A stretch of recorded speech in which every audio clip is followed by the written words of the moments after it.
गोविंद जय जय गोपाल जय जय।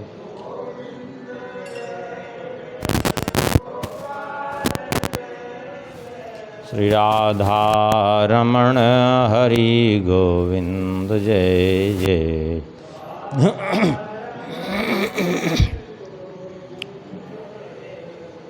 गोविंद जय जय गोपाल जय जय।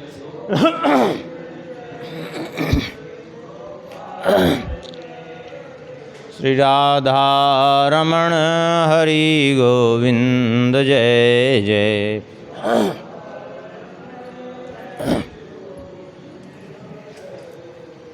श्री राम जय जय रघुवीर जय जय।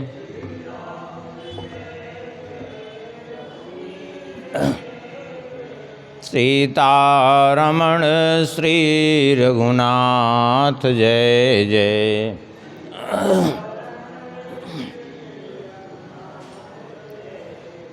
श्री राम जय जय रघुवीर जय जय।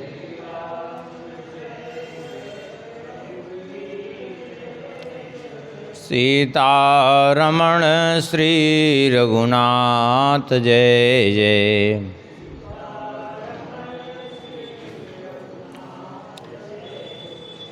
गोविंद जय जय गोपाल जय जय।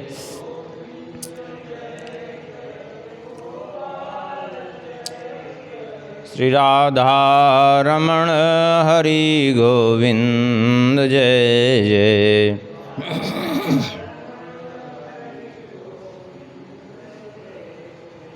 गोविंद जय जय गोपाल जय जय।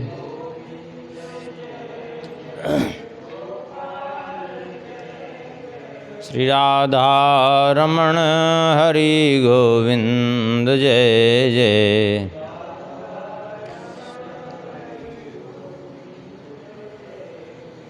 श्री वृंदावन बिहारी लाल की जय। श्री सीतारामचंद्र भगवान की जय। श्री सिद्धि सदन बिहारी बिहारणी जी की। श्री हनुमान जी महाराज की। श्री कनक भवन बिहारी बिहारणी जी की। श्री रामलला सरकार की।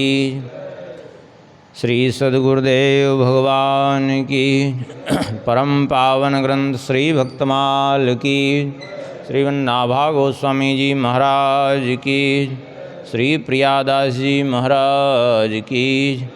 सब संत भगवान की। सब भक्तन की जय जय। श्री सीताराम जय जय। श्री राधेश्याम। नमः पार्वती पतये हर हर महादेव। हरिशरणम परम मंगलमय परात्पर अखिलेश्वर अकारण करुणावरुणालय भक्तवांछा कल्पतरु। भगवान की महती कृपा करुणा से श्री भक्तमाल ग्रंथ के माध्यम से भक्तों का चरित्र स्मरण कर रहे हैं। श्री नाभा गोस्वामी जी वर्णन करते हैं। हरिवल्लभ सब प्रार्थों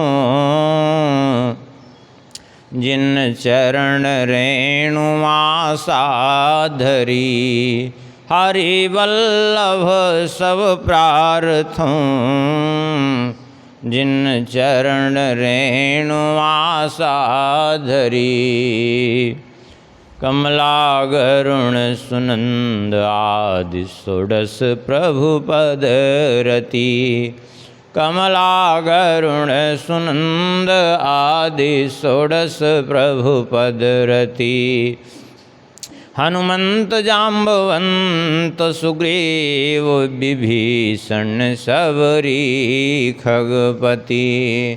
हनुमंत जाम्बवंत सुग्रीव विभीषण सबरी खगपति। ध्रुव उद्धव अम्बरीश विदुर अक्रूर सुदामा। ध्रुव उद्धव अम्बरीश विदुर अक्रूर सुदामा चंद्रहास चित्रकेतु ग्राह गज पांडव नामा। चंद्रहास चित्रकेतु ग्राह गज पांडव नामा। कौसारव कुंती वधू पटे चत लजा हरी। कौसारव कुंती वधू पट ऐचत लजा हरी। हरिवल्लभ सब प्रार्थों जिन चरण रेणुआ साधरी। हरिवल्लभ सब प्रार्थों जिन चरण रेणुआ साधरी। पूर्व प्रसंग में श्रवण किए थे पांडवों का चरित्र, जिसमें पांडवों में युधिष्ठिर और भीमसेन का चरित्र हो गया। अब हम लोग स्मरण करेंगे आगे अर्जुन जी का चरित्र। वैसे तो महाभारत में बहुत कथा इन सब की है, लेकिन यहाँ संक्षेप में मूल उनका स्मरण किया जा रहा है। अर्जुन की विशेषता क्या है? कहते हैं शत्रुर्विनश्यति धनंजय कीर्तनेन। अर्जुन का स्मरण करने से, अर्जुन का गुणगान करने से शत्रु का विनाश होता है।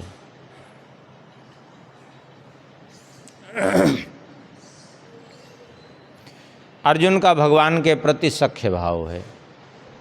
महाभारत के अनुसार अर्जुन इंद्र के पुत्र भी हैं।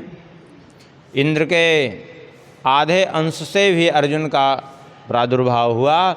और महाभारत में वर्णन है भगवान नर नारायण जो बद्रिकाश्रम में तप कर रहे हैं, तो उनमें नर अवतार हैं अर्जुन और नारायण अवतार श्री कृष्ण।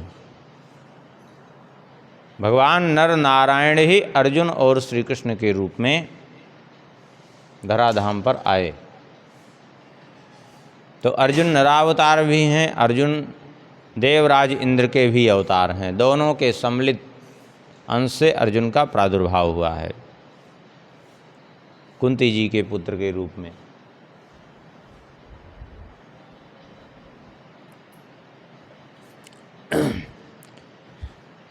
बचपन से ही अर्जुन में विशेषताएं बहुत रही हैं। विशेषताएं क्या? एक तो मन पर संयम और चित्त की एकाग्रता। देखिए, मन यदि संयमित नहीं होगा, मन एकाग्र नहीं होगा, तो कभी आदमी इतना उत्तम लक्ष्य साध नहीं सकता।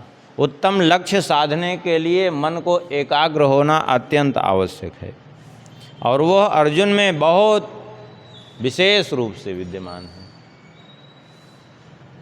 बचपन से ही।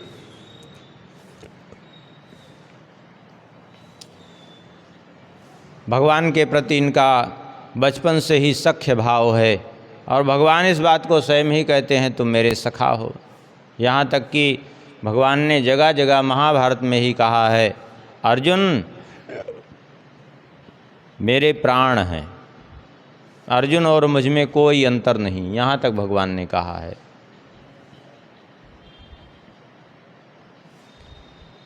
और गीता का उपदेश भी भगवान ने अर्जुन को ही दिया।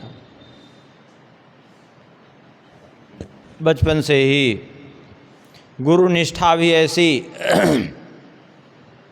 कि द्रोणाचार्य जी से सारी विद्याएं उन्होंने ग्रहण कर ली, और इनकी निष्ठा, इनकी एकाग्रता और इनकी लगन को देख करके द्रोणाचार्य जी ने अपने पास कुछ नहीं बचा के छोड़ा, सब कुछ सिखा दिया इनको।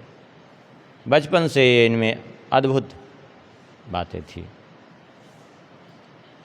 और एक विशेषता और भी है अर्जुन में, जब तक चाहें वो जगह निद्रा के वशीभूत नहीं होते। जब अपनी इच्छा से सोएंगे तो निद्रा आएगी, नहीं तो अर्जुन की एक विशेषता और है, अब अर्जुन को सव्यसाची कहा जाता है। जितनी गति से वे दाहिने हाथ से धनुष पर बाण चढ़ा के छोड़ते हैं, उतनी गति से वो बाएं हाथ से भी चलाते हैं। दोनों ही हाथ एक बराबर काम करते हैं। बहुत से गुण ऐसे अर्जुन के पास हैं जो अन्य किसी के पास मिलते नहीं हैं, और धनुर्धरों में श्रेष्ठ है ही हैं।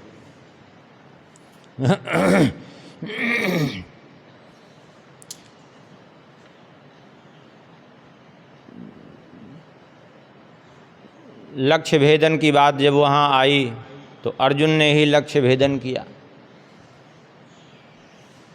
इतने राजा राजकुमार इकट्ठा थे द्रुपद के यहाँ, लेकिन कोई लक्ष्य भेद नहीं कर पाया। एकमात्र अर्जुन ने लक्ष्य भेद किया, क्योंकि मन की इतनी एकाग्रता थी। जब गुरुकुल में थे, एक बार जो है द्रोणाचार्य ने परीक्षा ली। एक कृत्रिम पक्षी, माने वो जीता जागता पक्षी नहीं था, वो कृत्रिम पक्षी बैठा दिया पेड़ के ऊपर। अब बोले लक्ष्य साधो, कहाँ साधना है? बोले इसकी आँख में साधना है। एक एक करके सबसे कहना चालू किया, बताओ तुमको क्या दिख रहा है? तो सब कहते गुरुजी हमको आप दिख रहे हैं, आपके जो है आपका मुखमंडल दिख रहा है, आपके चरण दिख रहे हैं। चापलूसी में सबसे ऐसे पूछे। कई लोग तो चापलूसी में कहे गुरुदेव हमें तो आपके चरण ही दिख रहे हैं। बोले बस करो, हो गया तुम्हारा लक्ष्य साधन। अरे लक्ष्य साधना है तुमको, चिड़िया के आँख में और दिख रहे हैं चरण, तो कहाँ से लक्ष्य साधोगे? हाँ, लक्ष्य पर दृष्टि रखो। ये चापलूसी से काम चलेगा नहीं। यही आज भी होता है चापलूसी में। सब गुरुजी कहते हैं भैया ये काम करो, ये मार्ग है, इस मार्ग पर चलो, तो क्या करेंगे जानते हैं लोग? वो मार्ग नहीं पकड़ेंगे, वो गुरुजी का हाथ पकड़ करके खड़े हो जाएंगे। बोले गुरुजी ने कहा यही मार्ग है, हाथ उठा करके हाथ कहा था गुरुजी ने, यही मार्ग है। अब लटके रहो जिंदगी भर हाथ पकड़े तो क्या होता है? अर्जुन की बारी आई। अर्जुन से कहा कि अर्जुन तुम्हें क्या दिखाई पड़ रहा है? बोले एक चिड़िया की आँख दिखाई पड़ रही है, बाकी कुछ नहीं दिखाई पड़ रहा है। और यही भेदन किए।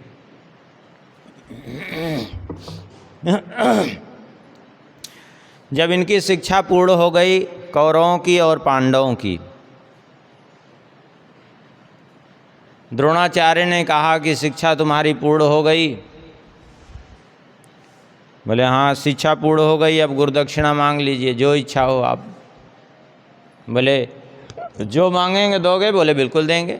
सब ने कहा। बोले तो ठीक है, जाओ पांचाल नरेश द्रुपद को बंदी बना करके ले आओ।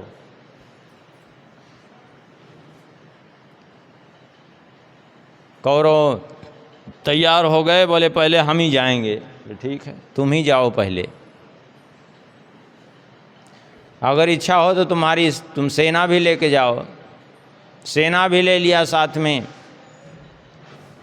अपनी कौरव सेना लेकर के। कौरव सेना में भीष्म आदि नहीं गए, ये लोग थे खाली, और सैनिक थे। सेना लेकर के साथ में कर्ण भी था दुर्योधन के साथ युद्ध में, और पांचाल नरेश द्रुपद पर आक्रमण कर दिया इन लोगों ने। बड़ा भयंकर युद्ध हुआ, और उस युद्ध में ऐसी बुरी तरह से परास्त हुए कि किसी काम के नहीं रहे सब। क्योंकि द्रुपद भी कोई सामान्य तो नहीं थे, बड़े वीर थे वे भी, सेना भी उनकी बड़ी सशक्त थी। आखिर पराजित होकर के सब मुँह की खा के चले आए, मुँह लटका के। बोले क्या हुआ? गुरुदक्षिणा हमारी। बोले हम असमर्थ हैं, गुरुदक्षिणा तो नहीं दे पाए आपकी। अब पांडवों से कहा तुम दोगे गुरुदक्षिणा? बोले हाँ बिल्कुल देंगे। बोले युधिष्ठिर जी से कहा, जाओ तुम पांचों भाई गुरुदक्षिणा दो, ये तुम्हारी इच्छा हो तुम सेना ले जाओ। बोले सेना हम नहीं ले जाएंगे। क्यों? बोले से आपने शिक्षा हमें दी है, सेना को नहीं, और गुरुदक्षिणा हमसे मांगी है, सेना से नहीं। तो गुरुदक्षिणा देना हमारा काम है, सेना का नहीं, क्योंकि शिक्षा हम चारों पांच भाइयों ने ग्रहण की है, तो गुरुदक्षिणा देना भी हमारा ही धर्म है। हम सेना से क्यों जो है सहायता लेने जाएं, हमें उसकी आवश्यकता नहीं है। बोले तो ठीक है, जैसी तुम लोगों की इच्छा। जब पांचों भाई तैयार हुए तो अर्जुन और भीमसेन ने कहा कि पांच को जाने की ज़रूरत नहीं है।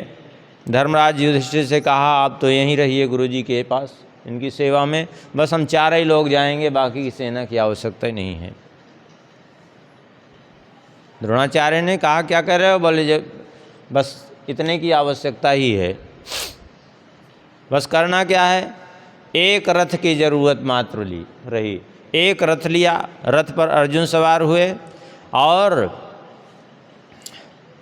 एक तरफ अपने रथ के नकुल को और एक तरफ सहदेव को कर दिया अर्जुन ने। बोले आप दोनों ध्यान ये रखना कि हमारे रथ चक्र को कोई नष्ट न कर पावे, जिससे हमारा रथ खंडित न हो पावे, बाकी तो हम सब कर लेंगे। जितना दाहिने तरफ से युद्ध करने के लिए आएंगे उन सबको तुम दोनों, और बाएं तरफ से तुम दोनों संभालना है अपनी अपनी तरफ। और आगे आगे भीमसेन पैदल ही, बिना रथ के ही और रथ पर सवार होकर के अर्जुन, चार ही लोग गए और पूरी द्रुपद की सेना को तहस नहस कर डाला, चार ने मिल कर के। और इतना ही नहीं, पांचाल नरेश द्रुपद को बंदी बना लिया और बंदी बना करके ले आए, द्रोणाचार्य के सामने उपस्थित कर दिया। बोले ये रही आपकी गुरुदक्षिणा।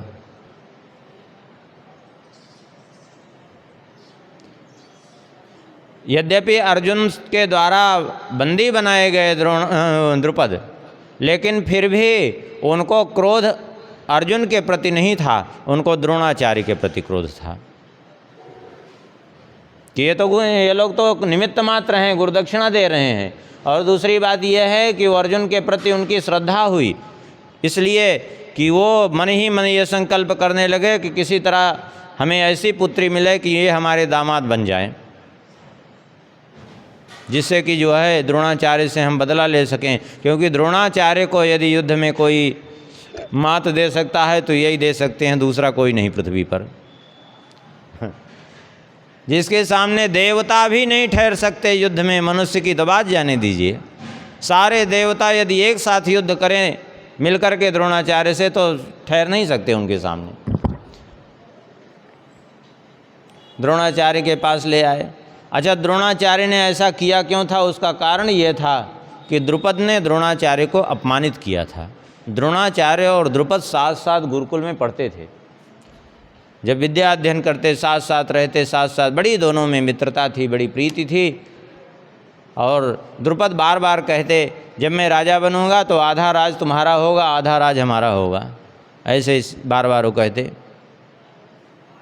परिणाम ये हुआ, अब द्रोणाचार्य तो तपस्वी महापुरुष ठहरे, ये अपना किसी तरह जो है विपन्नतापूर्वक बड़ी गरीबी में अपना जीवन यापन करते थे, तप में लगे रहते थे।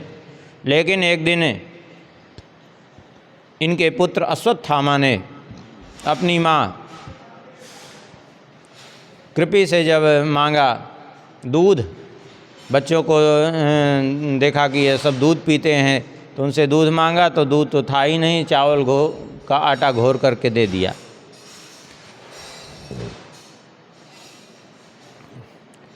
ये देख करके द्रोणाचार्य का हृदय आज जो है व्यथित हो गया कि मैं अपने पुत्र के लिए दूध की भी व्यवस्था नहीं कर पा रहा हूँ। तो मन में आया कि ब्राह्मण का अधिकार होता है, एक गाय वो किसी से भी राजा से जाकर के ले सकता है, उसको प्रतिग्रहजन्य अर्थात दान लेने का पाप नहीं लगता यदि एक गाय वो अपने लिए लेता है तो, क्योंकि वो उसका अधिकार होता है। और यदि उससे ज़्यादा लेगा तो उसको दान लेने का दोष लगेगा, इसलिए बाकी तो नहीं लेंगे, एक गाय ले लेंगे। और किसके पास जाएं? विचार किया कि द्रुपद के पास ही चले जाना चाहिए। गए द्रुपद के पास, और द्रुपद को वहाँ जा कर के राजसभा में जब मित्र कह कर के संबोधित कर दिया तो वो उन्होंने अपमानित कर दिया। हे ब्राह्मण, तुम मुझे क्या मित्र कहते हो? तुम्हें जो चाहिए दान दक्षिणा ले लो। अरे तुम्हारी हमारी कैसी मित्रता? मैं एक राजा हूँ, तुम एक दरिद्र भिखारी। ऐसे ऐसे कह दिया तो द्रोणाचार्य फिर गाय भी नहीं लिए, वहाँ से चले आए। यद्यपि थोड़ी सी वहाँ होनी ही कहिए, नहीं तो उचित तो ये था कि द्रोणाचार्य को दंड देना चाहिए उसी समय द्रुपद को। यदि वो उसी समय द्रुपद को दंडित कर दिए होते तो इतना बड़ा महाभारत का युद्ध ही न होता। द्रोणाचार्य ने विचार किया कि कुछ भी हो, हम ब्राह्मण हैं, हमें क्षमा ही करना चाहिए। लेकिन बहुत प्रयास किया अपने आप को कि उनके प्रति क्षमा भाव लाने का, लेकिन वो बार बार वही उनकी अपमानजनक बातें स्मरण में आती रही और आखिर वो क्षमा नहीं कर पाए। और उसका दुष्परिणाम ये हुआ कि फिर जब अर्जुन ने बंदी बनाया, इसीलिए अर्जुन से उन्होंने बंदी बनवाया। और अर्जुन ने जब बंदी बनाया तो द्रोणाचार्य ने कहा, अभी द्रोणाचार्य का सारा राज्य इनका हो गया क्योंकि अधीन हो गए, तो इन्होंने आधा राज्य द्रोणाचार्य को वापस कर दिया। बोले लो, आधा राज्य हम तुम्हें वापस करते हैं, क्योंकि तुम्ही ने कहा था कि मित्रता समानता में होती है, तो आधा राज्य तुम्हारा आधा हमारा, अब हम दोनों मित्र हो गए। हाँ, अब हम मित्र हो गए, अब तो कोई समस्या नहीं है, क्योंकि अब तो बराबरी के हो गए। अब हम दरिद्र नहीं रहे, तुम भी जो है आधे राज्य के राजा, आधे पांचाल के, उत्तर पांचाल के दक्षिण पांचाल, दो भागों में विभक्त हो गया था। द्रोणाचार्य ने तो उनकी मित्रता को जो है फिर से जागृत करने के लिए, वास्तव में वो जो अपने मित्र धर्म से विमुख हो रहे थे द्रुपद, वो जो अपना वचन जो है भंग कर रहे थे, जो उन्होंने वचन भंग किया था कि जो है हम तुम्हें सदैव अपना मित्र मानेंगे और आधे राज्य पर तुम्हारा अधिकार होगा।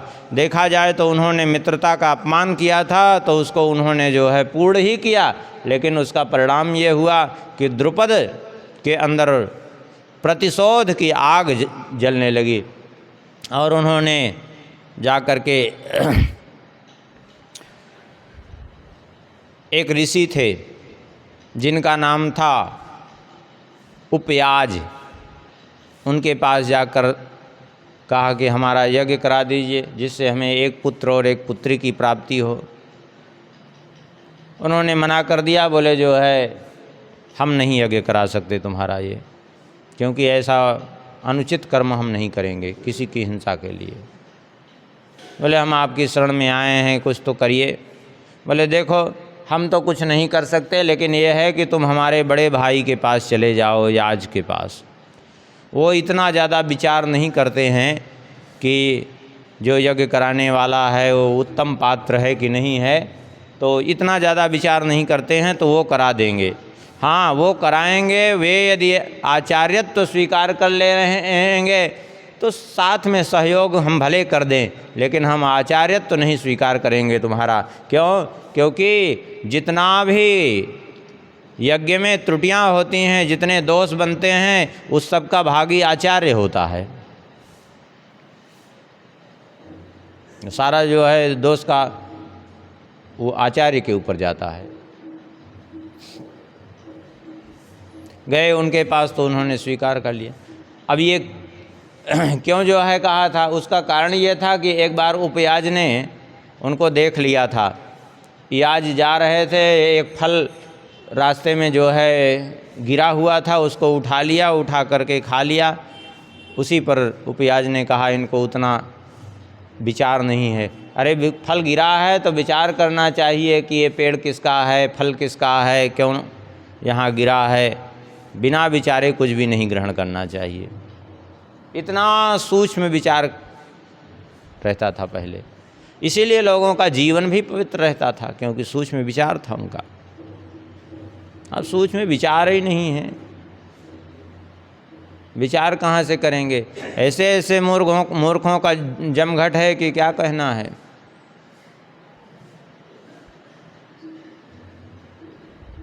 ऐसे ऐसे मूर्खों का जमघट है,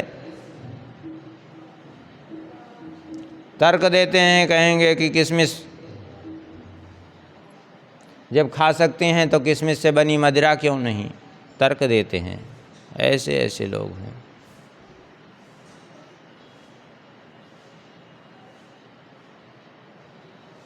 एक सज्जन गए एक जगह, बोले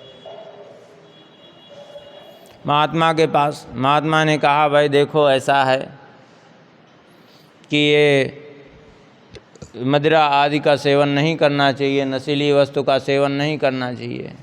बोले ठीक है। उसके बाद बोले एक बात बताइए। बोले क्या? बोले अंगूर खा सकते हैं? बोले हाँ। किशमिश खा सकते हैं? बोले हाँ। बोले छुआरा आदि खा सकते हैं? बोले हाँ। तो बोले जब तो उस व्यक्ति ने कुतर्क किया, जब किशमिश खा सकते हैं, छुआरा खा सकते हैं, तो उससे बनी हुई मदिरा क्यों नहीं? महात्मा ने कहा, बहुत अच्छी बात है, तुम नीचे बैठ जाओ, हम छत पर से तुम्हारे ऊपर मिट्टी फेंके तो चोट लगेगी? बोले नहीं लगेगी। बोले क्यों नहीं लगेगी? बोले बिखर जाएगी मिट्टी। बोले अच्छा पानी डालें तो चोट लगेगी? बोले नहीं लगेगी। क्यों? बोले पानी से चोट लगती नहीं, फैल जाएगा पानी। बोले अच्छा। बोले अब पानी और मिट्टी को मिला दें और मिला करके उसका ढेला बना दें और ढेला बना के आग में पका दें, अब तुमको मारें उससे तो लगेगा कि नहीं? बोले सिर ही फूट जाएगा। बोले बस। जैसे जो है केवल मिट्टी तो नहीं नुकसान कर रही थी, केवल पानी नुकसान नहीं कर रहा था, लेकिन मिट्टी पानी मिलके वो ईंट बन जाएगी पका देने पर, तो वो चोट लगेगी, उससे लगेगी, पक्की बात है, सिर फोड़ देगा। ऐसे ही जो किशमिश उसकी बात कर रहे हो ना, वो किशमिश उसमें से जब उसको पका करके मदिरा बना दोगे तो वो तुम्हारा विनाश ही करेगी। हाँ। ऐसे ऐसे कुतर्की हैं लोग, क्या कहा जाए।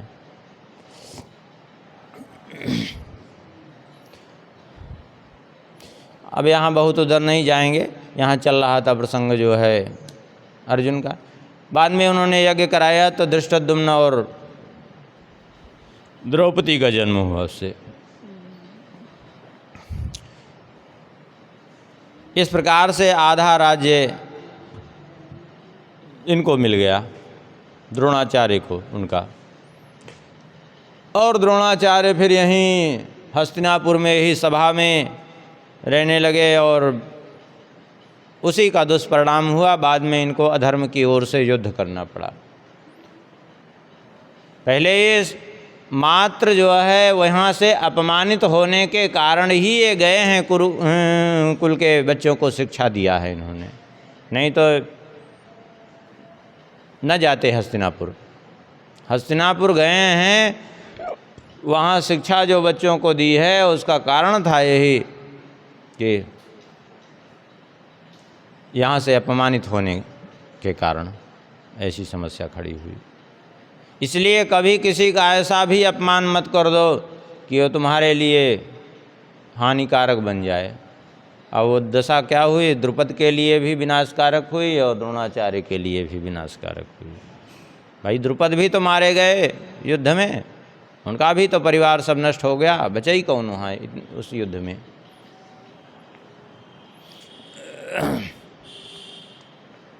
और भी बहुत से अर्जुन के पराक्रम हैं। जब इंद्रप्रस्थ में थे भगवान श्री कृष्ण और अर्जुन, एक दिन उस समय तो वो खांडवप्रस्थ ही था, भगवान श्री कृष्ण और अर्जुन गए बैठे थे यमुना जी के किनारे। इंद्रप्रस्थ क्या है? दिल्ली, और दिल्ली से यमुना जी बही रही हैं। यमुना जी के किनारे दोनों लोग बैठे थे। उसी समय देखा कि एक ब्राह्मण आए, बड़े जर्जर हो गए थे, वृद्ध थे, हड्डियां हड्डियां दिख रही थी। अर्जुन और श्री कृष्ण के सामने आए। अर्जुन और श्री कृष्ण ने उठ करके प्रणाम किया उनको और कहा, आप इतने दुर्बल कैसे हो गए हैं? कौन हैं? क्या समस्या है? हम आपकी क्या सहायता करें? वो ब्राह्मण ने कहा कि मैं कोई सामान्य ब्राह्मण नहीं हूँ, मैं स्वयं अग्निदेव हूँ। अच्छा, और मैं सहायता मांगने आया हूँ आपसे ये कि आप मेरी सहायता कर दीजिए, मैं इस खांडव वन को जलाना चाहता हूँ। मैंने इसको जलाने का बहुत प्रयास किया, लेकिन मैं सदैव असफल रहा, क्योंकि जब जब मैंने इसको जलाने की चेष्टा की तब तक देवराज इंद्र ने वर्षा करके बुझा दिया मेरी अग्नि को। उसका कारण यह है कि देवराज इंद्र इसकी रक्षा करते हैं, क्योंकि देवराज इंद्र का मित्र यहाँ तक्षक अपने पूरे परिवार सहित रहता है, और तक्षक को देवराज इंद्र ने वचन दिया है रक्षा करने का। इसलिए जो है तो आप सहायता करिए। बोले आपकी ये दशा हुई कैसे? क्यों जलाना चाहते हैं आप खांडव प्रस्थ? बोले बात यह हुई थी कि राजा श्वेत ने यज्ञ किया, और उनके यज्ञ में 12 वर्ष तक लगातार वो यज्ञ चला, और उसमें लगातार 12 वर्ष तक घी की धार बंद नहीं हुई, आहुति नहीं दी जाती थी, पूरा घी की धार गिरती थी इस यज्ञ कुंड में। उससे अपच हो गई, हमको अजीर्ण हो गया, और मेरी ये दशा हो गई। मैंने बहुत प्रयास किया, वो हमारी अपच दूर नहीं हुई। तब ब्रह्मा जी के पास गए, और ब्रह्मा जी के पास जब गए तो ब्रह्मा जी ने कहा एक ही उपाय है कि तुम यदि खांडव प्रस्थ को जला दो तो तुम्हारी अपच दूर हो जाएगी। तुम्हारी जठराग्नि फिर से जो है प्रदीप्त हो जाएगी। तब मैंने खांडव प्रस्थ को जलाने की बार बार चेष्टा की, तो इंद्र ने बार बार हमको असफल किया बुझा करके अग्नि को हमारी। तब मैंने फिर ब्रह्मा जी से प्रार्थना की, तो ब्रह्मा जी ने कहा कुछ समय प्रतीक्षा करो, आगे द्वापर के अंत में जब श्री कृष्ण और अर्जुन आएंगे तो उस समय तुम जाकर के अर्जुन की सहायता मांगना, अर्जुन और श्री कृष्ण तुम्हारी सहायता करेंगे, तब तुम जला सकते हो। ठीक है, तो आप इस खांडव प्रस्थ को जलाना चाहते हैं? बोले हाँ जलाना चाहते हैं, इसीलिए हम आपसे सहायता मांग रहे हैं। अर्जुन ने कहा मैं आपकी सहायता तो करूं, लेकिन देवराज इंद्र फिर से आएंगे? बोले हाँ वो आएंगे, और पूरा सेना सहित आएंगे युद्ध करने के लिए आपसे, और युद्ध करना पड़ेगा आपको देवराज इंद्र से, तभी मैं जला पाऊंगा इसको, और उनकी वर्षा को भी रोकना पड़ेगा आपको। अर्जुन ने कहा कि हम सहायता तो आपकी कर सकते हैं, लेकिन हमारे सामने एक समस्या है। समस्या क्या है? अरे समस्या ये है कि हमारे पास सामान्य धनुष है, सामान्य रथ है, बाण हैं, यदि हम सहायता करेंगे भी तो इतना अस्त्र शस्त्र हमारे पास पहुँचेगा कैसे? कुछ हम में यदि जो है, यदि हमें कोई अच्छा धनुष मिल जाता और एक रथ मिल जाता और बाण पर्याप्त रूप में मिल जाते तो हम आपकी सहायता कर सकते थे। बोले ठीक है, हम आपको प्रदान करते हैं। अग्निदेव ने गांडीव नाम का धनुष उनको प्रदान किया, जो जीवन भर अर्जुन के साथ में रहा। बोले ये लो गांडीव धनुष, किसी अस्त्र शस्त्र से इसको नहीं काटा जा सकता। कोई बहुत श्रेष्ठ धनुर्धर होगा, इसकी प्रत्यंचा को भले काट दे, लेकिन धनुष कोई नहीं काट सकता ये, क्योंकि ये अकाट्य है, खंडित नहीं हो सकता है धनुष। और ये लो अक्षय तर्कस, कभी बाण कम नहीं होंगे, चाहे दिन रात बाण वर्षा करोगे, जितने बाण निकालोगे उतने भरे रहेंगे, ये कभी बाण कम होंगे ही नहीं। ये अक्षय तर्कस। और एक रथ दिया, बोले ये लीजिए रथ, किसी अस्त्र शस्त्र से इसको तोड़ नहीं पाएगा कोई। अब तो अर्जुन तैयार हो गए और बोले ठीक है, अब आप चालू करो अपना काम। अग्निदेव प्रज्वलित हुए और प्रज्वलित होकर के उस खांडव प्रस्थ को जलाना प्रारंभ कर दिया। अब जो खांडव प्रस्थ जलने लगा, संयोग से तक्षक तो नहीं था उस समय, उसका परिवार वहीं था। देवराज इंद्र आ गए सेना सहित युद्ध करने के लिए। भयंकर युद्ध हुआ और अर्जुन ने देवराज इंद्र को संपूर्ण सेना सहित परास्त कर दिया। पूरी सेना सहित आए थे देवराज इंद्र ने।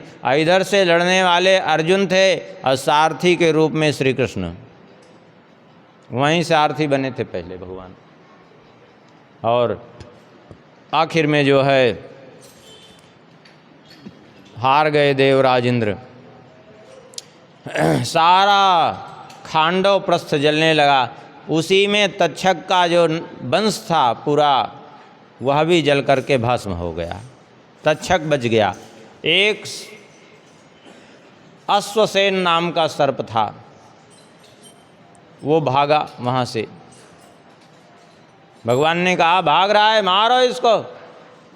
संयोग से उसकी जो माँ सर्पिणी थी वो उसको भक्षण करके भागी। तो अर्जुन समझ नहीं पाए कि ये अश्वसेन को तक्षिणी भक्षण कर गई है। वो भक्षण कर गई इसकी माँ सर्पिणी। और वो सर्पिणी आकाश में उड़ी तो अर्जुन ने मारा, उसका सिर तो धड़ से अलग हो गया। लेकिन वो सर्पिणी का सिर जब अलग हो गया तो उसके मुख से निकल करके अश्वसेन भाग गया। ये अश्वसेन बच गया था वहाँ। बाद में यही अश्वसेन नाम का सर्प ये अर्जुन से बदला लेने के लिए आया था। कर्ण के बाण पर चढ़ करके गया था अर्जुन के ऊपर प्रहार करने के लिए। उसी समय है भगवान ने जो है अपना रथ दाब दिया था अपने चरणों से, तो भूमि में धंस गया रथ। तो जो गले में लगने वाला था बाण, इसका लक्ष्य गले में जाने वाला था, वो गले में न लगकर मुकुट में लगा। और फिर अर्जुन से भगवान ने कहा तुरंत मार डालो इसको। तब अर्जुन ने उसका वध किया अश्वसेन का। उसी खांडव प्रस्थ दहन के समय मैं दानव भी अपने पूरे परिवार सहित वहीं रहता था। मैं दानव भी रहता था वहाँ। परिवार तो उसका वहाँ नहीं था उस समय, लेकिन रहता था वहाँ, उस समय नहीं था। मैं दानव भी भागा। अब भागा तो मैं दानव को भागते देख करके अग्निदेव प्रज्वलित होकर के उसको जलाने के लिए दौड़े, क्योंकि अग्निदेव चाहते थे कि किसी को यहाँ से बच के निकलने न दें, हम सबको जला के भस्म करेंगे जितने यहाँ। और उधर भगवान श्री कृष्ण ने भागते हुए देखा तो वो लेके चक्र सुदर्शन दौड़े उसको मारने के लिए। अब वो तो घबराया। मैं दानव की ये तो बड़ी समस्या, एक तरफ अग्निदेव नहीं छोड़ेंगे, दूसरी तरफ सुदर्शन चक्र नहीं छोड़ेंगे, और अग्निदेव के ऊपर उसकी कोई माया भी न चलती।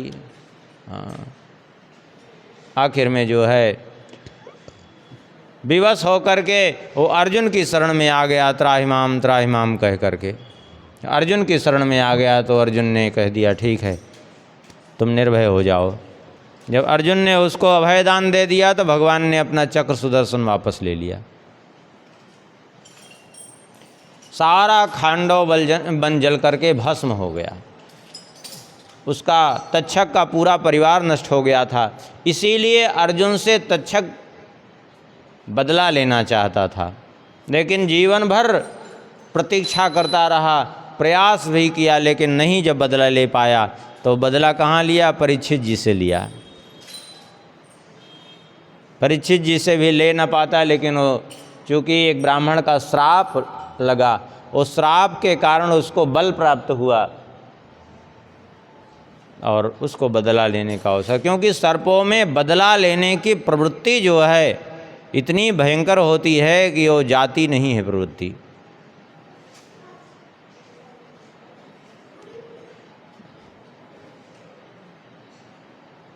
मैं दानव ने आकर के कहा कि आपने मेरे प्राण बचाए हैं, अब आप के लिए मैं कुछ करना चाहता हूँ, आप जो कुछ करिए कहिए, हम आपके लिए करें। अर्जुन ने कहा, हम क्षत्रिय हैं और हमारा मांगने का स्वभाव नहीं होता, हम किसी से कुछ नहीं मांगते, इसलिए हम तुमसे भी कुछ नहीं चाहते। उसने बार बार आग्रह किया तो कहा, ठीक है, यदि श्री कृष्ण कुछ कहें, जो कहते हो वही तुम कर दो, हमें कुछ चाहिए नहीं तुमसे। श्री कृष्ण से कहा तो श्री कृष्ण ने कहा, तो तुम एक ऐसी सभा का निर्माण करो इनके लिए, पांडवों के लिए, जैसी सभा इस पृथ्वी पर कहीं हो ही नहीं। बोले ठीक है। मैदानों ने कहा, हमें सामग्री लाना है, हमें आज्ञा दीजिए। गया अलकापुरी के समीप से पर्वत की तराई से जाकर के वो बहुत सामग्री ले आया वहाँ से, और सामग्री ले आकर के उसने सभा का निर्माण किया। वहीं से एक विशाल काय गदा ले आया जो भीमसेन को प्रदान किया। भीमसेन की गदा वही ले आकर के मैदानों ने ही दी थी। हाँ, आखिर में जो है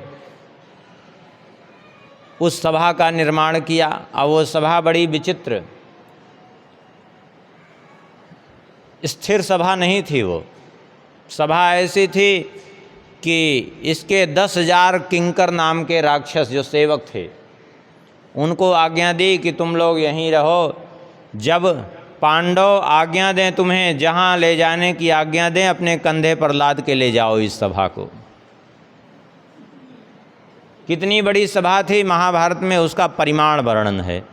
मैदानों ने अपने हाथ से 1000 हाथ लंबी, 1000 हाथ चौड़ी सभा का निर्माण किया था। अब सोच लीजिए 1000 हाथ माने क्या, कितना हो गया। आज के हिसाब से देखा जाए तो 1.5 फीट का एक सामान्य मनुष्य का हाथ हो जाता है। और वो तो उस समय सतयुग का व्यक्ति था, कितना लंबा चौड़ा व्यक्ति, और उस समय जो है कितनी लंबी चौड़ी वो सभा थी। सभा में लाखों लोग आ जाते थे, कोई सामान्य सभा नहीं थी वो, जिसमें लाखों लोग समाहित हो जाएं। ऐसी सभा का निर्माण किया। उसी सभा में है दुर्योधन शकुनी अपमानित हुए थे, दुर्योधन गिर गया था जल में, वही सभा थी, मैदानों के द्वारा बनाई हुई सभा। इंद्र ने कहा प्रभु भगवान श्री कृष्ण से आकर के कि हम भी कुछ चाहते हैं सेवा करना, क्या सेवा करें आप बताइए प्रभु। भगवान ने कहा, हमें क्या चाहिए, अर्जुन से पहले पूछो कि क्या चाहिए।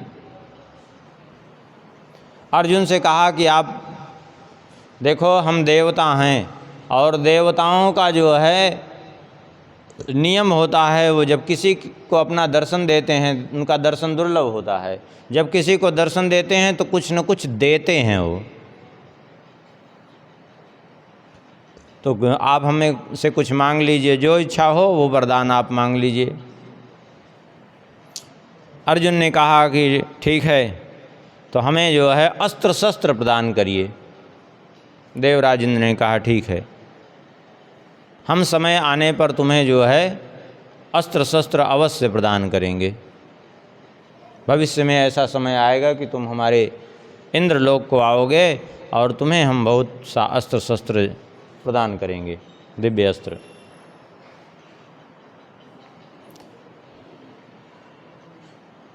और देवराज इंद्र ने विश्वकर्मा को बुला करके इंद्रप्रस्थ निर्माण में सहायता भी करवाई, इंद्रप्रस्थ का निर्माण करने में।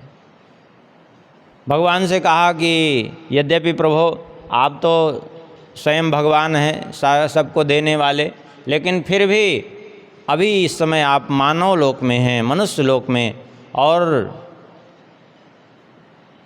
मैं देवता हूँ, इसलिए मेरा कर्तव्य बनता है कि मैं आपके पास आया हूँ तो कुछ दे करके जाऊँ, तो आप भी कुछ वरदान मांग लीजिए। भगवान ने कहा ठीक है। तो भगवान ने क्या मांगा, बोले वासुदेवोऽपि जग्राह प्रीति पार्थेन शाश्वतीं ददौ सुरपतिश्चैव वरम कृष्णाय धीमते। महाभारत।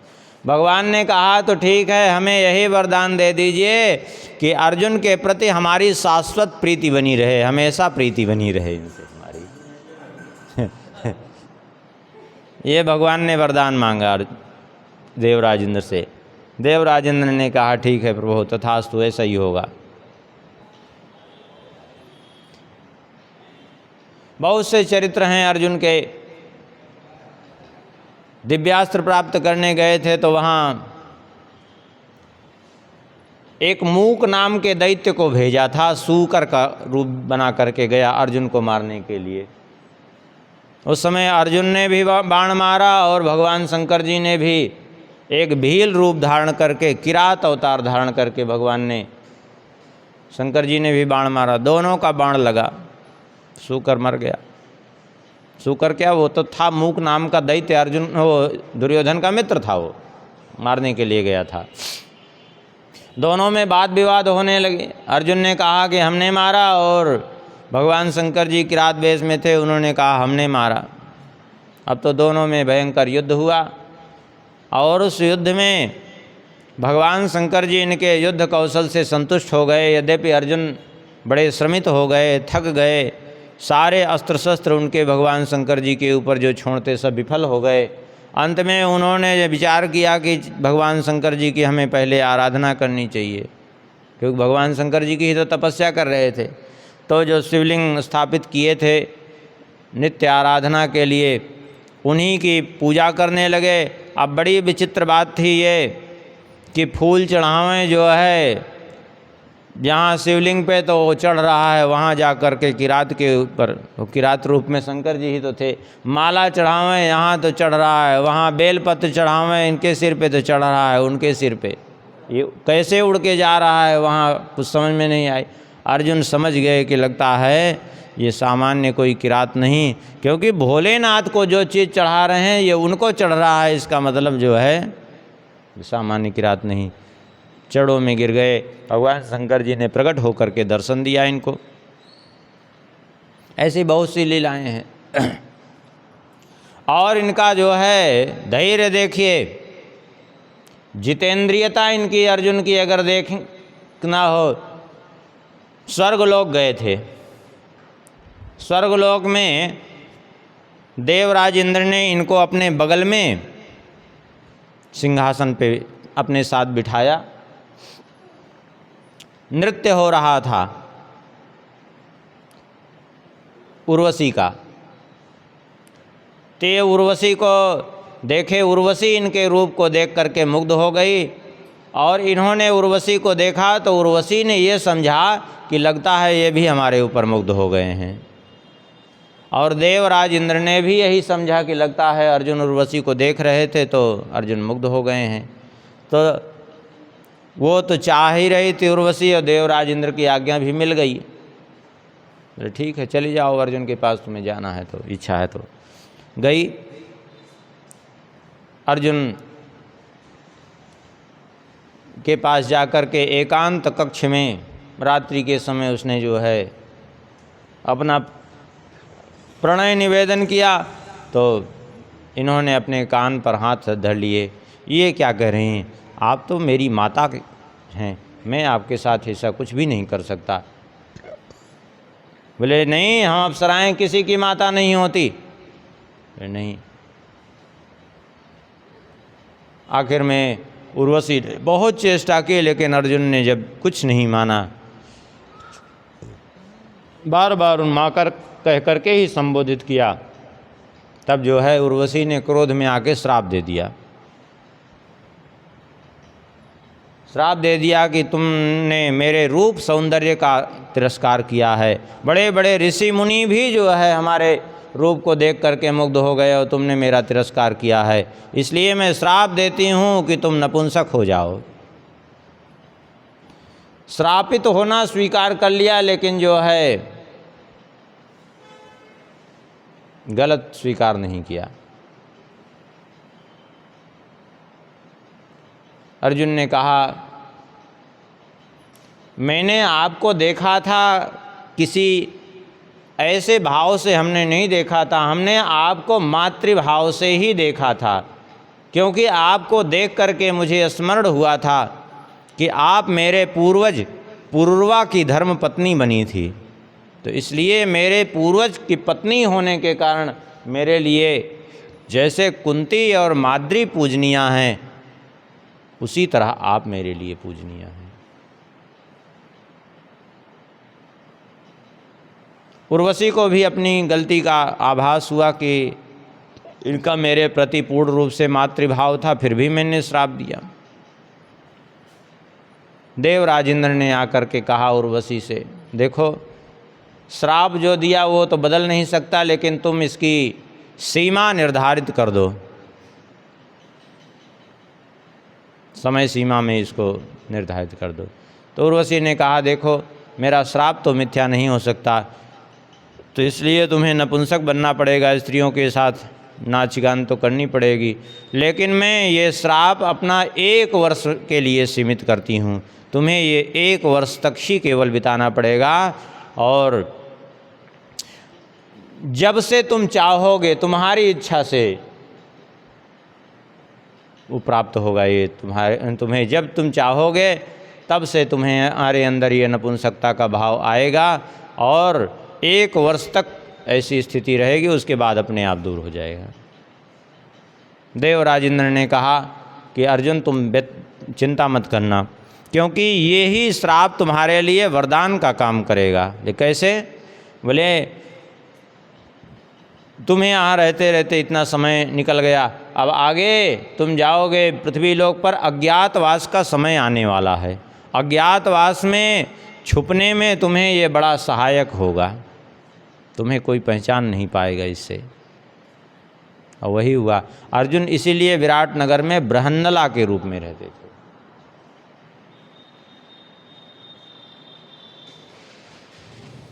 और जो कीचक का वध हो गया, तब कौरवों को आभास हो गया कि इसका मतलब है कि कीचक का वध कोई सामान्य व्यक्ति नहीं कर सकते। जब इसको कीचक के वध की सूचना मिली, तब जो है शकुनी, दुशासन आदि इन सब ने मिलकर के विचार किया कि कीचक से लड़ने में समर्थ, कीचक का वध करने में समर्थ हैं तो कौन? बलराम जी, भीमसेन, भीष्म पितामह और दुर्योधन। और कौन मार सकता है कीचक को मल्ल युद्ध में? और कोई मार नहीं सकता। बलराम जी द्वारिका में हैं, उन्होंने मारा नहीं। भीष्म पितामह हस्तिनापुर में हैं, उन्होंने मारा नहीं। दुर्योधन हस्तिनापुर में उसने मारा नहीं। जरासंध लड़ने में सक्षम न हो, वो पहले ही मर चुका है। तो मारा किसने? इसका मतलब भीमसेन ने मारा। और वो भी मारा किस लिए? बोले एक सैरेंद्री जिसके 5 गंधर्वपति हैं, तो 5 गंधर्वपति नहीं, वो 5 पांडव ही हैं। तो त्रिगर्त नरेश सुशर्मा को संदेश भेज दिया कि तुम आक्रमण करो। अब आक्रमण किया तो परिणाम ये हुआ कि कीचक के न रहने से अब ये घबराए, लेकिन गए युद्ध करने के लिए। जब युद्ध करने के लिए जाने लगे, युधिष्ठिर जी समझ गए कि युद्ध में इनकी पराजय तो ऐसे निश्चित है अगर यदि आते हैं तो। क्यों? क्योंकि कुछ सुशर्मा के आगे ठहर ही नहीं पाएंगे कुछ देर भी। तो युधिष्ठिर ने कहा राजन, आप मेरी थोड़ा सा एक बात सुने। यदि आप एक रथ मुझे दे दें, एक रथ बल्लभ रसोइया को, और एक रथ तंतीपाल और एक रथ ग्रंथिक को, और अस्त्र शस्त्र यदि प्रदान कर दें, तो हम चारों लोग भी लड़ना अच्छी प्रकार से जानते हैं, और फिर आपको चिंता करने की ज़रूरत नहीं, फिर आपकी विजय में कोई संदेह नहीं रहेगा। बोले चलो, क्या तुम सचमुच लड़ सकते हो? बोले बिल्कुल लड़ सकता हूँ, आप चिंता मत करिए। गए, अब हुआ भी वही। उस सुशर्मा ने उनको बंदी बना लिया था, विराट नरेश को। इन्होंने भीमसेन की ओर देखा, युधिष्ठिर जी ने, बचाओ इनको। भीमसेन दौड़े एक पेड़ उखाड़ने के लिए। युधिष्ठिर ने कहा, रुक जाओ बल्लभ, ये क्या कर रहे हो? ऐसे तुम पेड़ उखाड़ोगे तो सब प्रकट हो जाएगा मामला कि ये भीमसेन है। ये जो है, फिर ये पेड़ मत उखाड़ो, ऐसे ही परास्त करो उसको। तो गए, सुशर्मा को बंदी बना लिया भीमसेन ने, मार मार करके उसको लाके युधिष्ठिर जी के चरणों में पटक दिया। अब विराटनगर के चरणों में पटक कर कहा, अब क्षमा मांगो तुम। विराटनगर ने कहा, इसको प्राण दंड दिया जाए। तो भीमसेन ने कहा, हम तो चाहते हैं प्राण दंड देने के बजाय इसको क्षमा कर दीजिए।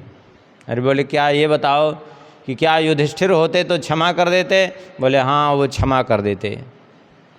युधिष्ठिर जी कंक के रूप में थे। इनसे पूछा कि क्या कंक, तुम्हारा क्या मत है? बोले हम भी यही चाहते हैं, इसको क्षमा कर दो। भीमसेन ने कहा, जाओ, तुम्हें क्षमा किया। अब जहाँ तुम जाओगे वहाँ यही कहना कि हम विराट नरेश के दास हैं, बस यही कहना है तुम्हें। छोड़ दिया। और उधर सेना उधर लड़ने के लिए गई थी, इधर अपनी सेना सहित आक्रमण कर दिया है कौरवों ने।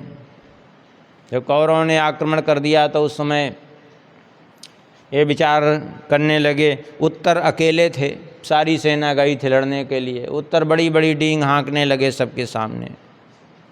बोले अभी मैं जाता हूँ, भीष्म, द्रोणाचार्य, कृपाचार्य, कर्ण, इन सब के छक्के छुड़ा के आता हूँ, आज पता चल जाएगा इन लोगों को। हाँ। जब चलने लगे तो द्रौपदी समझ गई और अर्जुन ने संकेत भी किया द्रौपदी को।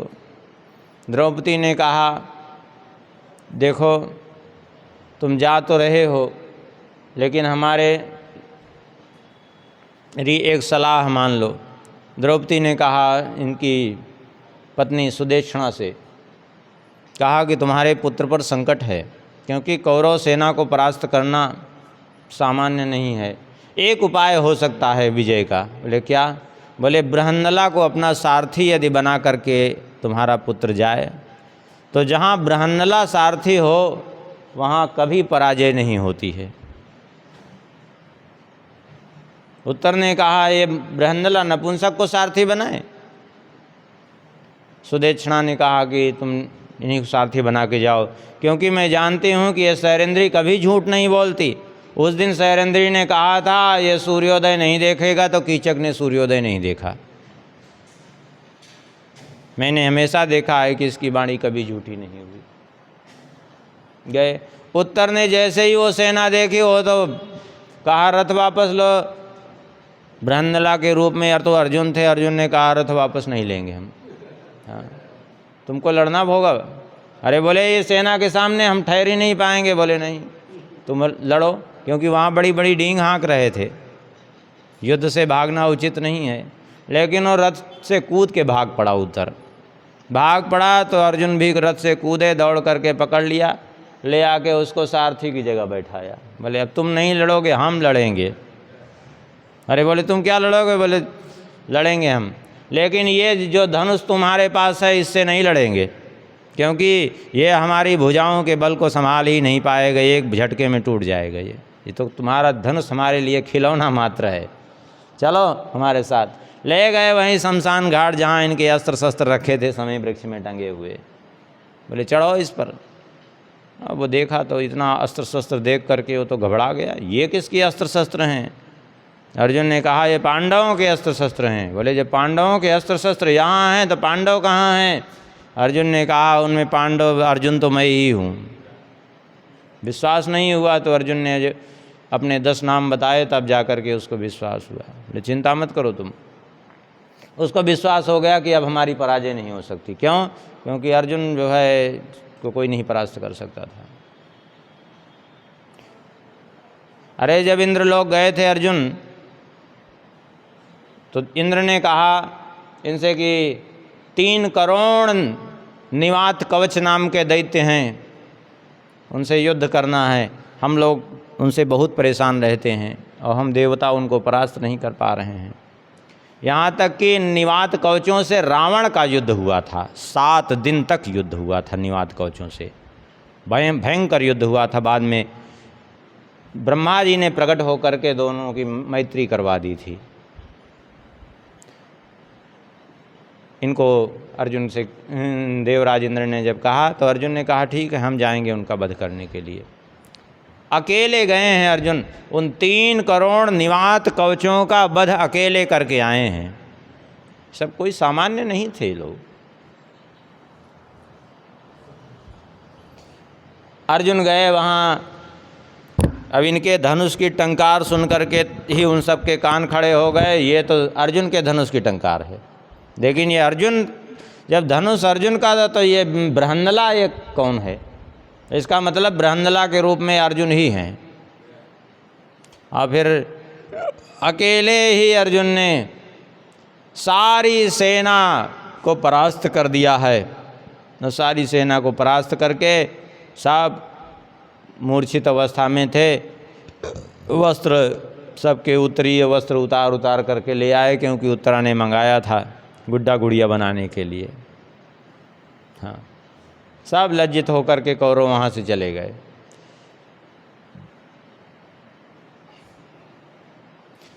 और कह रहे थे ये गए थे अज्ञातवास भंग करने के लिए।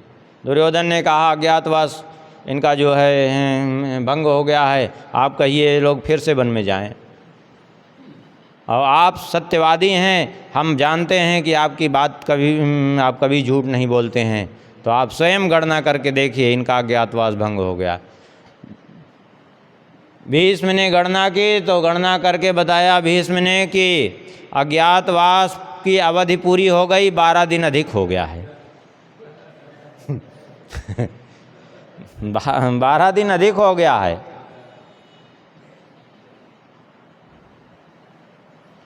लेकिन वो दुर्योधन फिर भी नहीं मान रहा था।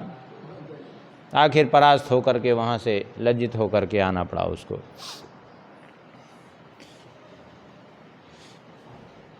एक बार इनकी एक बड़ी विचित्र घटना, एक बार हुआ ये कि ऋषि गालव अर्घ दे रहे थे और हाथ में अंजलि में जल लिए सूर्यार्घ दे रहे थे। ऊपर से जो है चित्रसेन गंधर्व विमान से चला जा रहा था, उसने ऊपर से थूका, वो थूका करके गिर गई गालव महर्षि के हाथ में। बड़ी विचित्र लीला। अब वो जैसे ही जो है उनके हाथ में गई, गालव महर्षि कुपित हो गए और कुपित होकर के जो है सीधा श्री कृष्ण के पास गए और उन्होंने कहा कि जो है उसका वध करिए चित्रसेन का। भगवान श्री कृष्ण ने अपना धनुष बाण संभाला, बोले मैं अवश्य वध करूंगा उसका, आप चिंता न करें, मैं 3 दिन के भीतर 24 घंटे के भीतर वध कर दूंगा। अब तो जब भगवान ने इस प्रकार प्रतिज्ञा कर ली, इधर भगवान की प्रतिज्ञा हुई कि नारद जी सीधा पहुँचे चित्रसेन गंधर्व के पास। बोले तुम तो गए, अब भगवान ने प्रतिज्ञा कर ली है तुमको मारने की, अब उसकी तो हालत खराब, वही दशा हुई जैसे जयंत की हुई थी। बड़ा परेशान, अब क्या करें। नारद जी के चरणों में पड़ा, आप कुछ उपाय करिए, बचाइए हमें, कुछ तो उपाय करिए, बचाइए हमें। बोले ठीक है, हम बचा तो नहीं सकते, तुम्हें उपाय बता सकते हैं। बोले उपाय बताइए, कैसे बचेंगे हम? बोले एक काम करो, तुम सीधा पहुँचो इंद्रप्रस्थ। इंद्रप्रस्थ जाके क्या करेंगे? बोले तुम जाके जमुना जी के तट पर रात में रोना, खूब जोर जोर से रोना, और उस समय एक स्त्री आएगी, जब तुम्हारे दुख का कारण पूछेगी तो जब तक तुम्हारे रक्षा का वचन तुमको न दे दे तब तक तुम बताना मत कि श्री कृष्ण ने मारने के लिए प्रतिज्ञा की है। बोले ठीक है। अब उधर जो है चित्रसेन को भेजा, वो जाके जमुना जी के तट पर रात में रुदन करना प्रारंभ किया। इधर भगवान नारद जी पहुँचे सुभद्रा के पास। सुभद्रा जी वो इंद्रप्रस्थ में ही थी उस समय, विवाद कुछ नहीं हुआ था उस समय की। सुभद्रा जी से कहा क्या बताएं, आज इतना शुभ मुहूर्त है, लेकिन हम कहें भी तो कैसे कहें, बड़ा संकोच लग रहा है, तुम्हारी नींद भंग करते हमको अच्छा भी नहीं लग रहा है। अरे बोले नहीं, जब शुभ पुण्य पर्व है तो बताइए हमें क्या करना चाहिए। बोले आज रात्रि में कोई यदि किसी असहाय व्यक्ति की, अत्यंत दुखी व्यक्ति का दुख दूर कर दे तो समझ लो कि बड़ा ऐसा अक्षय पुण्य की प्राप्ति होगी कि क्या कहना है। अरे तो बोले ऐसा दुखी आदमी रात में हमको कहाँ से मिलेगा, ये इतनी समय तो सब सो रहे होंगे। बोले मिलेगा, तुम जा कर के ढूंढो जमुना जी के तट पर कोई ना कोई तो, क्योंकि जो ज़्यादा दुखी रहते हैं वो एकांत में जाके रात में रोते हैं। जाओ। अब तो सुभद्रा जी पहुँची आनन फानन में नारद जी की बात मान करके जमुना जी के तट पर। और वहाँ गई तो सचमुच में वो चित्रसेन रो रहा था ज़ोर ज़ोर से। जाकर पूछा क्यों रो रहे हो, क्या कारण है। कुछ नहीं बता रहा था, वो तो सिखा सिखाया नारद जी का पक्का चेला। हाँ, नारद जी ने जैसा सिखाया था, आखिर में जो है कहा तुम बताओ, मैं तुम्हारा दुख अवश्य दूर करूँगी। बोले सही में तुम दूर करोगे दुख। बोले हाँ। बोले मेरा दुख ये है कि मेरे प्राण संकट में हैं और बस कल ही श्री कृष्ण मेरा वध करेंगे। सुभद्रा जी के तो होश उड़ गए, अब ये कौन सी समस्या खड़ी हुई। लेकिन अब सुभद्रा जी ने फिर भी वचन दिया था तो कहा ठीक है तुम जैसे भी हो, लेकिन मैं तुम्हारी रक्षा अवश्य करूँगी। सुभद्रा जी गई अर्जुन के पास। अर्जुन से कहा कि जो है जैसे भी हो तुम्हें चित्रसेन की रक्षा करनी ही करनी है, क्योंकि मैंने वचन दिया है और ये केवल मेरा वचन नहीं, मैं तुम्हारी अर्धांगिनी हूँ। बोले हाँ, तो अर्धांगिनी हूँ तो मेरा वचन भंग होगा तो तुम्हारा भी भंग होगा। अर्जुन ने कहा ठीक है। अब उधर तो भगवान प्रतिज्ञा किए बैठे थे और इधर नारद जी सीधा फिर पहुँचे भगवान के पास। भगवान से नारद जी ने कहा हम सोच भी नहीं सकते कि कभी ऐसा भी हो सकता है। बोले क्या कहना चाहते हो। अरे बोले चाहते क्या, आपने जिसको मारने की प्रतिज्ञा की उसी की अर्जुन ने रक्षा करने का वचन दे दिया। बताओ ये भी कोई बात है। आपके ही भक्त हो करके आपके ही विपरीत, आप क्या करेंगे। अब आप अपने भक्त का वचन रखेंगे कि अपना वचन रखेंगे। भगवान ने कहा लेकिन मैंने वचन जो है वो गालव महर्षि को दिया है और किसी ब्राह्मण को दिया हुआ वचन मैं अपना तोड़ नहीं सकता, इसलिए मैं तो अवश्य मारूंगा। बोले लेकिन अर्जुन लड़ने के लिए अवश्य आएंगे। अब बोले अब कुछ भी हो। अब दोनों में भयंकर युद्ध छिड़ गया, एक तरफ श्री कृष्ण दूसरी तरफ अर्जुन। भयंकर युद्ध हुआ दोनों में। अब दोनों ही दिव्यास्त्र चला रहे हैं, दोनों ही नरनारायण ही तो हैं साहब, शायद युद्ध कर रहे हैं।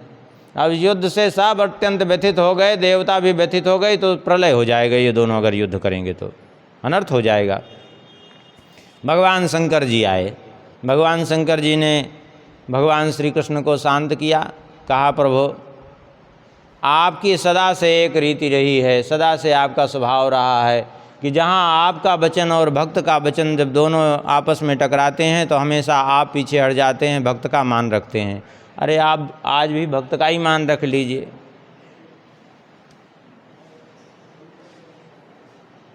कहने से शांत हो गए भगवान श्री कृष्ण।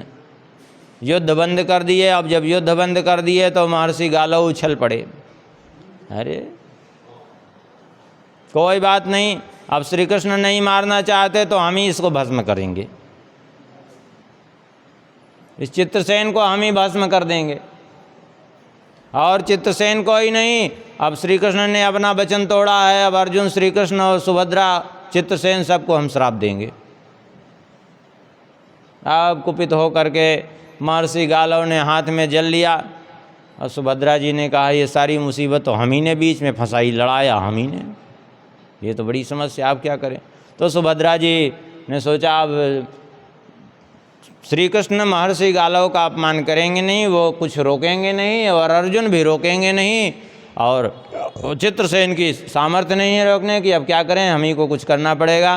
तो जैसे ही उन्होंने हाथ में जल लिया, सुभद्रा जी को अब कुछ नहीं सूझ रहा था, घबरा गई। तो सुभद्रा जी ने भी हाथ में जल लिया और कहा, यदि मैं श्री कृष्ण की सच्ची भक्ता हूँ और यदि मैंने निष्ठापूर्वक पातिव्रत धर्म का पालन किया है तो ये जल इनके हाथ से भूमि पर गिरे ही नहीं। अब वो जल हाथ का हाथ है में, अब वो श्राप लगे कैसे, जब वो गिरे हाथ से तब तो श्राप लगे। अब महर्षि गालव को भी अपने उसका पश्चाताप हुआ कि हमें भी इतना जो है व्यर्थ में नहीं वो करना चाहिए, और महर्षि गालव का क्रोध शांत हो गया और बोले चलो कोई बात नहीं, अब जो हुआ तो हुआ। ऐसी ऐसी लीलाएं जो है इनकी विभिन्न चरित्र हैं अर्जुन के। अब यहीं पे इनकी कथा का चरित्र तो बहुत हैं, लेकिन संक्षेप में इनका इस प्रकार से स्मरण कर लिया।